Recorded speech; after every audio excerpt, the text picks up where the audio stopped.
ഇനി ശരിയാകേണ്ടത് തന്റെ കേസാ. അപ്പൊ പറയേ, എന്തായി തന്റെ തീരുമാനം?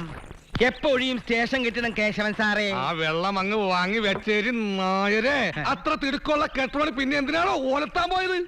വീട്ടിൽ കയറി വന്ന് വാക്കുകൾ ഉപയോഗിക്കുന്നത് സൂക്ഷിക്കണം. പോലീസുകാരന്റെ നിഘണ്ടുവിലെ ഏറ്റവും നല്ല ഭാഷയാണ് ഞാൻ ഇപ്പോ പ്രയോഗിച്ചത്. എന്നെ കൊണ്ട് വെറുതെ ഡിക്ഷണറി തുറപ്പിക്കല്ലേ.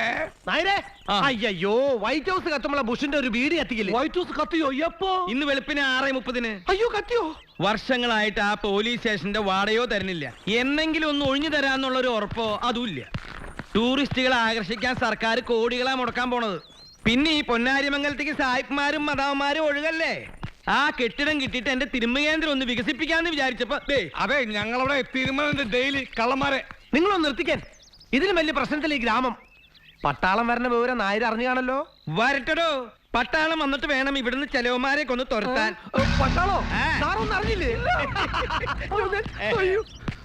പട്ടാളം കൂടി വന്ന എന്റെ അവസ്ഥ പിന്നെ എന്താവൂടൂ?